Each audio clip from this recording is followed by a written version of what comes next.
Hey, how's it going? And welcome to another video. Alright, so this one has been a couple of years in the making.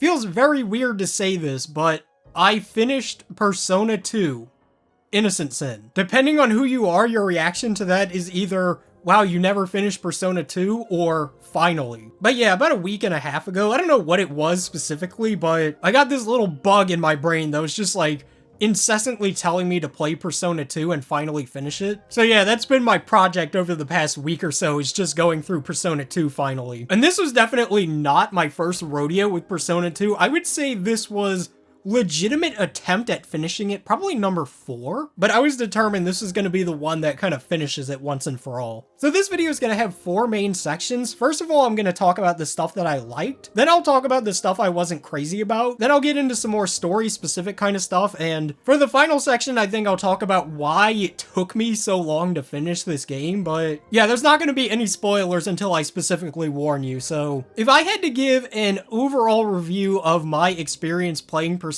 2, I would say that I enjoyed it, but there's a little asterisk attached to that. So when it comes to Persona 2, like, the stuff that I enjoyed, I really enjoyed a lot. And I especially ended up really enjoying the cast of characters. Like, it's pretty common to hear people praise Persona 2's characters and story. And based on the couple of attempts I played, I did enjoy the cast, but by the time I finished it, I really liked this group. I would say I ended up probably liking them about as much as the investigation team, but I think I especially like them all a lot as a group. A lot of their group dynamics and just the interactions they have and how they kind of, play off of each other, I think is a lot of fun. And that really did end up being one of my favorite things about the game, was just going on this adventure with this crew. Seeing them kind of work off of each other and react to the situations that are going on and ending up changing and developing their relationships with each other. I really thought this was a good crew. Tatsuya I thought was okay. Like, I didn't really super vibe with him just as a protagonist, but he's okay. I think I more so got enjoyment out of the people around him rather than him, like the guy himself, but he was alright. But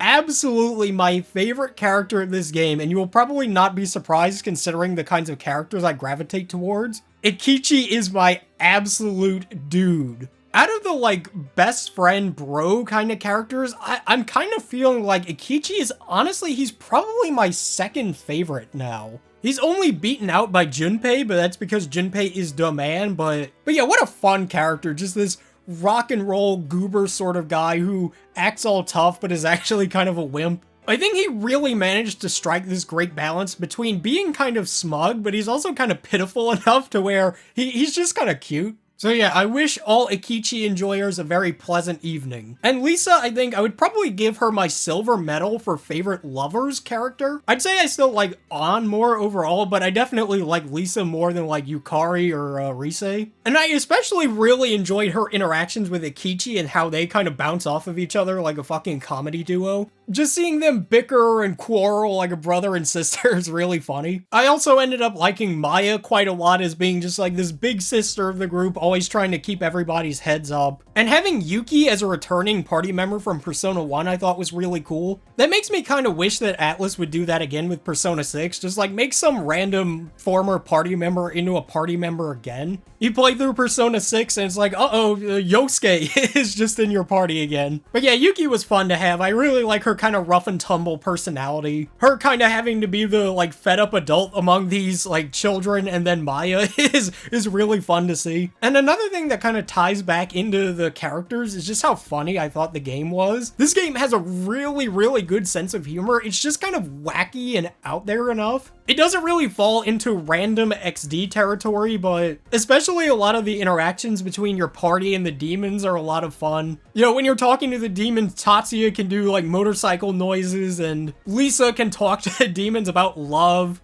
You can pair up 2 different characters to talk to a demon together, and they have like these different interactions. Like, you pair up Tatsuya and Eikichi, and Eikichi's just like, no, I'll do it. And I also really liked a lot of the visual humor in the game. I think they got really good mileage out of just the characters' sprites and models and their, like, expressions and stuff. Like, whenever Eikichi and Lisa are arguing, they do this weird fucking thing where they, like, flail their arms at each other, and it's really funny. They also make a lot of really good faces. Eikichi especially has a lot of great ones. So I really liked how expressive the characters were. And I'll definitely be diving into this one more in the spoiler section, but I really like the story, but I think it ended up being for reasons other than what I kind of expected. Without trying to give away too much, I would say Persona 2 Innocent Sin's story is a metric fuckton of insane schlock with some really good character moments. And even though I definitely had stuff about the story spoiled for me, that kind of stuff is just hard to avoid. There was a lot of shit I just didn't know about, and this game is somehow even more wild than people make it out to be. It's to the point where sometimes the writing in this game, it feels like a shitpost. You know, this feels like the kind of thing that you and your friends would come up with on Discord at like 4 in the morning as a joke, but it's so fucking wildly entertaining. Like, I think that was one of the bigger surprises for me with this game's story, is just how entertaining I found it to be. And I think after a certain particular spot, which I'll talk about in the spoiler section, I was hooked. I was like, yo, I gotta know what happens next. This game is fucking crazy. So I highly recommend it if you like whack-ass, goober-ass stories. And obviously it's not all just jokes and gaffes. Like, there are a lot of serious moments, lots of character development. It's kind of just surrounded by this eggshell of complete and total insanity. And I thought that was great. All right, so now let me talk about some things that I did not think were great. I did not like the video game part of this video game. Like, if we're looking at purely in the game, nothing else exists stuff, like, the reason why it took me so long to finish this game was because I found playing it just not enjoyable. And the biggest kind of culprit of that really is the combat, because it's just so slow. Like, the animations for most of your attacks, they just feel unnecessarily, like, lackadaisical. It feels like for a lot of these attacks, there's just no urgency to them. Just selecting your options feels like it takes a very long time, since, you know, you have 5 party members. This is a lot more tolerable when it's just 3. But once you get the additional 2, it becomes like, oh god. Since the menus just feel very slow, it feels like every time you move down, it like takes half a second. Pressing things, it like takes a second to move to the next option. And the game is also just not very difficult at all. Like, I would say I spent the first half of the game not feeling like I was ever really in danger at all. It was only towards the end game where I was like, okay, I need to like actually kind of focus.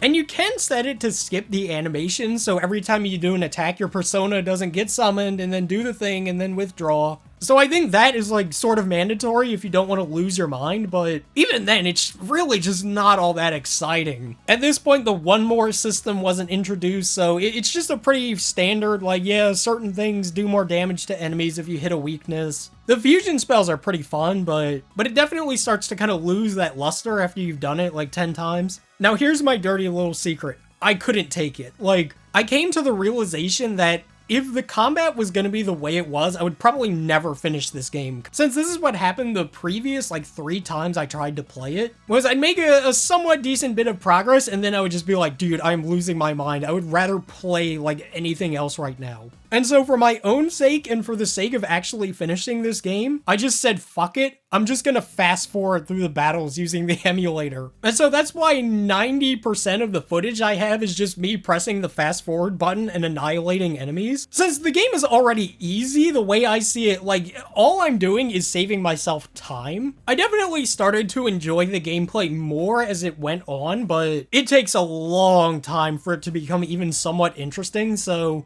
I was like, screw it, just go fast. And honestly, about 90% of the encounters in the game, I managed to beat just by having everybody do a spell, and then have, usually it was Lisa cast like Media or Mediarama, and I could just set the auto battle on and like fast forward it and go take a piss, and I'd come back and the boss would be defeated. And that actually reminds me of a story. So I've heard all sorts of insane opinions about all these games over the years. You know, I've heard all the most whack-ass shit you can ever hear possible, but one that still kind of sticks with me was I was having a conversation with somebody who genuinely tried to explain to me that Persona 2's combat is good because the auto battle is good. Not as in the auto battle itself is good, which I would agree, it's pretty handy, but no, they legitimately thought that because the auto battle is good, the combat is good, which to me is kind of like saying a movie is good because you can fast forward through it, or that a book is good because you can skip some of the pages. That just seems like a really weird thing to praise to me. Like, yeah,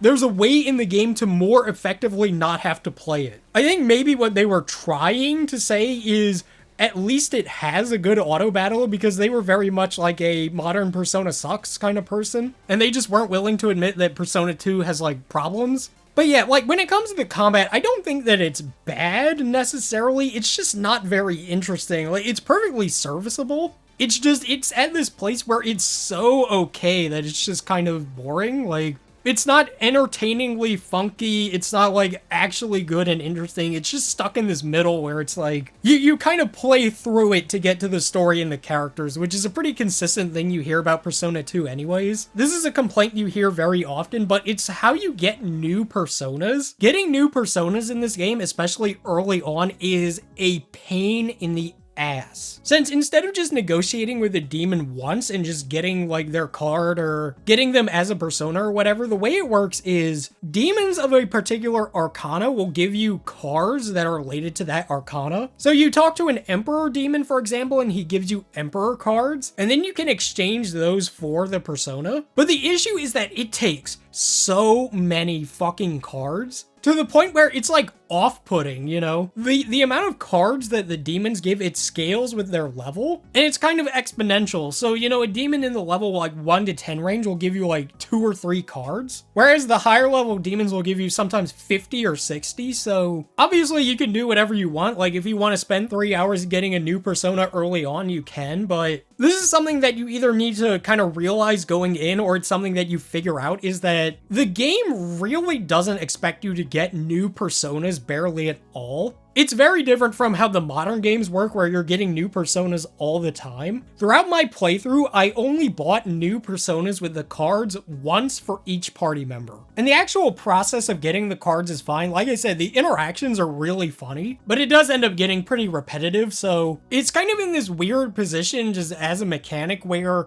you don't really need new personas, like hardly at all, but the actual process of getting them is not great, so it's like the two almost cancel each other out. So that's definitely a big piece of advice I would give people, is don't freak out too bad about how seemingly awful the grind for new personas is. It's sort of deceptive. The longer the game goes, the easier it becomes, and you almost never need new personas anyways. So yeah, Persona 2, like, it was definitely a game where I was playing it for the story and the characters, and I was doing my best to just zip past the gameplay because it's just not that exciting. Oh yeah, the actual dungeons I forgot to mention. They're like really fine. They weren't really difficult necessarily, not in the same way that a dungeon in like Nocturne, for example, is, but some of them were kind of annoying. I think that mostly has to do with just the encounter rate. This is definitely one of those take a few steps, it's an encounter kind of RPGs. And that's when fast forwarding becomes very useful. But yeah, story and characters and stuff are great. The actual gameplay experience was,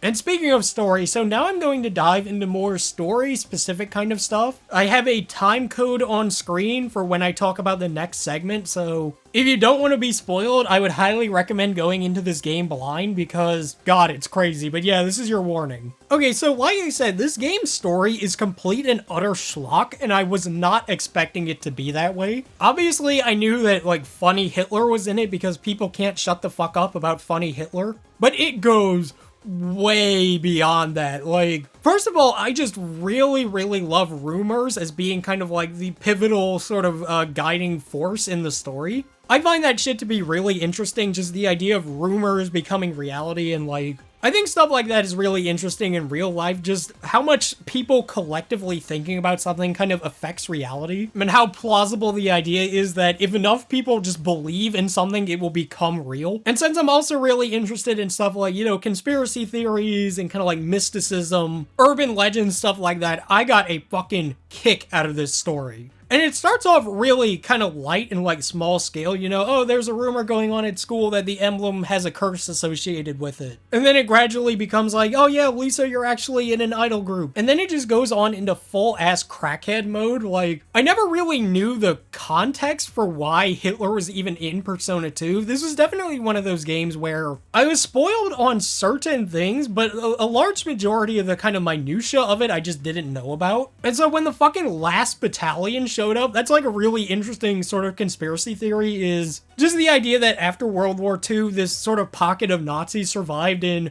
Antarctica or South America or wherever. And this is like a real thing, is that Hitler was kind of a weird dude. Like, He was really, really into the occult and, finding Christian relics and just this really weird out there kind of shit that he thought would give him an advantage in the war. And so just taking those kind of whack-ass ideas and making it into, okay, but what if actually? And you just have, it's just this accumulation of weird shit. It's like somebody went through just like a urban legend, occult, conspiracy theory kind of wiki and just pressed random page 20 times and just used all of those things in the story, and it's awesome. This feels like a story that was made for me since I'm so into this kind of stuff. Like the crystal skulls play a really big role. Shibalba is like the final location in the game. And I really did end up just getting taken for a loop by that because I never knew it was this fucking whack. I kind of assumed since people can't shut up about it that the funny Hitler was just like, it was just this one really weird random thing about the game, but that's kind of what most of it is like. It's just this insanity and it's great.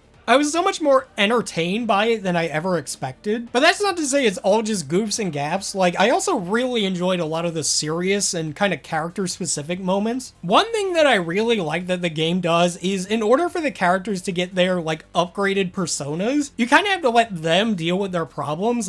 There's the scene where Eikichi is getting beaten up and you have the option to either, stop the guys or just let him deal with it. And I think that's really cool, just having these moments where you're like, yeah, you know what, you're an individual, you can take care of your own shit. And if you do, you end up getting rewarded for it, which I think is pretty neat. But I don't really feel like giving a super comprehensive, story breakdown, so I think I'll just leave it at that. If I had to rank it among the rest of the Persona games in terms of story, I would say just, as a story, I probably liked it more than 4, but not as much as 3 or, Royal. I'd say I probably also liked it more than Persona 1's story, so it's definitely kind of in that upper echelon. I would say it's in the top 3-ish, but I really enjoyed it a lot, and it was for reasons that I didn't expect, and that kind of gets into the final bit here, and that is what took me so long. And it wasn't just the gameplay of it. That was the more so physical, I guess, reason for why it took so long. It's just because God, the gameplay is okay. But I think a lot of it also just had to do with this sort of mental block I had when it come to Persona 2, which I think I've kind of been dealing with for the past several years.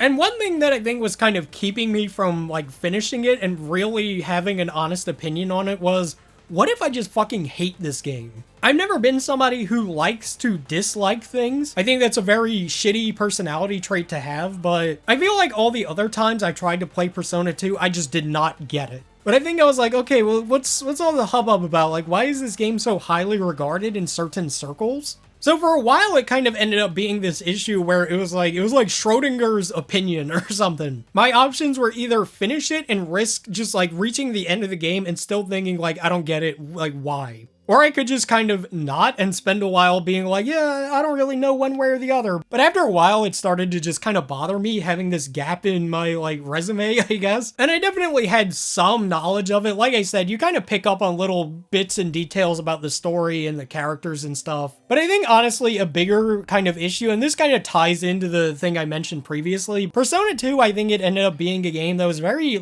tainted for me by other people. And I definitely want to stress this by saying that obviously not all Persona 2 fans are like this. It's kind of shitty to generalize people like that. I've definitely learned over my time on the internet to not do that, so I realize 99% of people are just normal and chill and they just like Persona 2, but over the years, I've definitely had a lot of interactions with the Persona 2 crowd in particular that have just driven me crazy in these really specific ways. I've already mentioned the auto battle is good, therefore the combat is good story, but some Persona 2 fans, they just have this really weird combination of elitism, and they also have a really big chip on their shoulders. The types of guys who whenever Atlas posts anything having to do with Persona 3, 4, or 5, they go, Persona 2. And that combined with certain people's propensity for I guess you could call this kind of put down elitism, where it's not just enough to say, yeah, our game is the best, they also have to say, and modern Persona sucks. And I think this is kind of just good advice for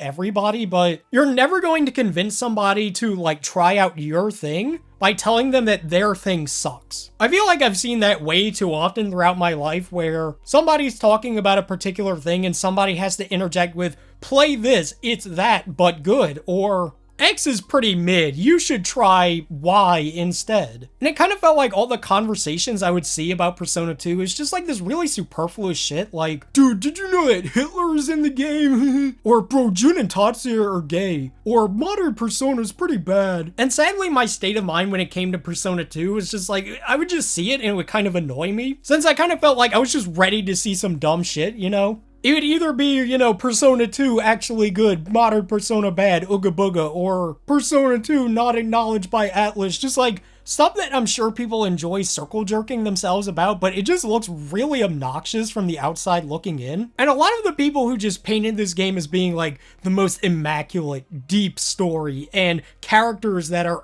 actually good, it kind of painted a picture of this game for me that it realistically never could have lived up to, but it kind of did for reasons that I never expected it to. Like I said, just like the schlock and the madness and the insanity of it all, I fucking loved it. And like, I feel like I would have been so much more inclined to play this game and really like go through it years ago if more of the conversations I saw had to do with shit like that instead of our game good, your game bad. Because, you know, if you had told me, yeah, dude, this game has like a completely schlock-ass, goofy story that's a lot of fun, it has some good character moments, you'd probably really like the dynamics of the group. If you're into conspiracy theories and, you know, rumors coming to life and occult stuff like that, you'd probably be into it. I would have been like, oh, hell yeah, let me give it a try. I would have been more willing to kind of grind through it. And like I said, that really was just my experience, and most Persona 2 fans are definitely not like that. They just like their game and they appreciate it for what it is. It's just the like, Persona 2 is the greatest thing ever and I'm gonna prove it kind of crowd.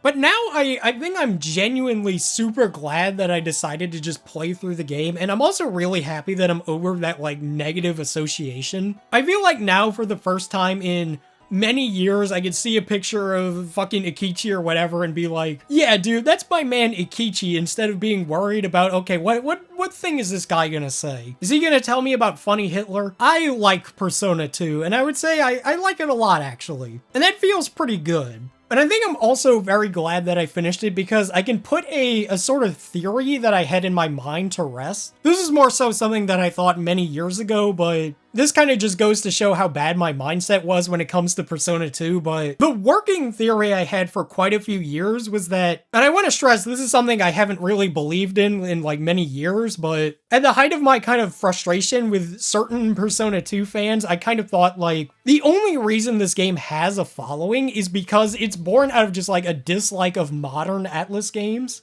I thought it was kind of just that mixture of, I don't like modern Persona, therefore I like this thing. And if I like this game, it'll make me seem like a free thinker or something, man, but I think I finally get it now. It really is, I'm sure for some people it is just about how much they don't like new Persona, but I think I finally get it now. For most people, it has nothing to do with the, like, yeah, I don't like modern Persona. And instead it is born out of a genuine love of this story and these characters, and it's a love of Persona 2, not a hatred of other stuff, and I finally get it now. Alright, so Eternal Punishment is next. This saga is not quite over. That one I know even less about, because, you know, with Innocence End, like I said, I knew about funny Hitler, and I was definitely more familiar with that cast of characters, but Eternal Punishment is completely uncharted territory for me, so we'll just have to see how that one goes. But yeah, thank you all so much for watching, and especially a big thank you to my channel members. It's kind of funny just how certain shit just like takes you so long to go through for no particular good reason. Like, it really is crazy to think just about how many different game series that I've gotten into, how many games and shows and stuff that I've finished in between, like, first wanting to play Persona 2 and actually finishing it. But I'm glad I did. Like I said, it kind of feels like a chapter in my life is over, and now my new life of enjoying Eikichi begins. But yeah, I'll see you guys next time.